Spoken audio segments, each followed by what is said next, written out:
समस्त प्रेस एवं मीडिया बंधुमान नमस्कार। साइलेंट जनता दल ए प्रेस वार्ता को शंख भवन ठारे आप समस्त को स्वागत। आम सहित दल तरफ अच्छी दलर वरिष्ठ नेता माननीय राज्यसभा सांसद दलर वरिष्ठ साधारण संपादक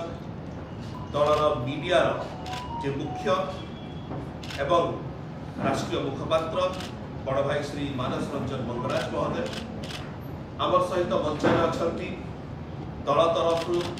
दलर वरिष्ठ नेत्री बड़ भौणी माननीय राज्यसभा सांसद बिजु महिला जनता दलर कार्यकारिणी सभानेत्री मुखपात्र श्रीमती सुलता देव महोदया एवं विशेषकर आज आम 4.5 कोटी ओडिशावासी को धन्यवाद ज्ञापन करुछु, कृतज्ञता ज्ञापन करुछु जे आपण माने बिजु जनता दल को गत 24 वर्ष है निरंतर आमको आशीर्वाद करी आछंती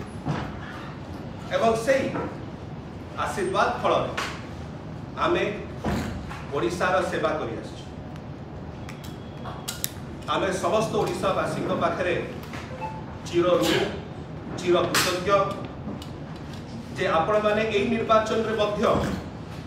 बिजु जनता दल को आशीर्वाद करिसंती। पाखापाखि 40% भोट हार आपण बिजु जनता दल को देइसंती। जदि सेटा तुलना करा जाए गत निर्वाचन सहित केवल 3% जदियो भोट हार कमी थिला सीट व्यवधानटा बेसी जना पड़ा कि सब पर आम विशेषकर धन्यवाद देवाक चाहूँ 4.5 कोटी ओडिशावासी आपणकर आशीर्वाद जो बिजु जनता दल को पाखापाखि 50 रु 51 सीट रे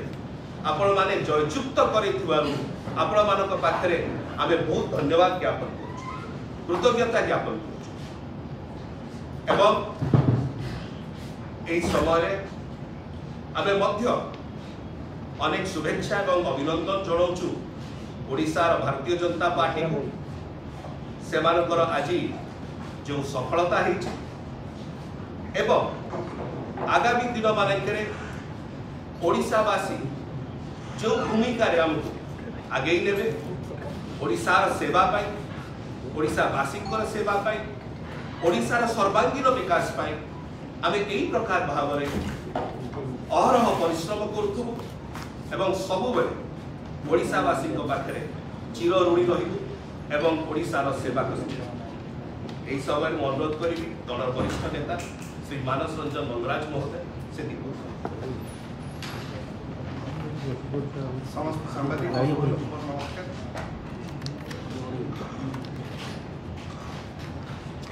आज भोट गणति प्रायतः शेष पर्यायर पहुंची प्रायतः शेष हो गत 24 वर्ष धरी बिजु जनता दल सभापति श्रीजुक्त नवीन पट्टनायक एवं बिजु जनता दल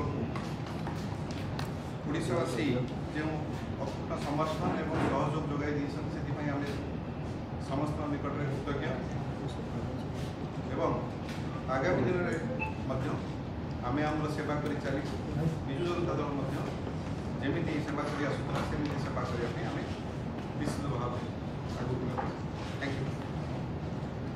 समस्त को नमस्कार, जय श्री जगन्नाथ। 4.5 कोटी ओडिशावासी पाखे आम चिर ऋणी 24 वर्ष धरी आमको सेवा करने सुजोग देते धन्यवाद जनइबी समस्त को जो मैंने आमको सेवा करने सुजोग देते एवं आज भारतीय जनता पार्टी की स्वागत कर सफलता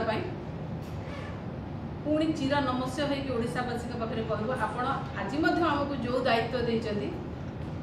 से दायित्व आम ठीक भाव में करूँ एवं ओडिशार उन्नति जमी कम करूँ आज जो दायित्व देते से दायित्व आम आगू बढ़ा काम। नमस्कार।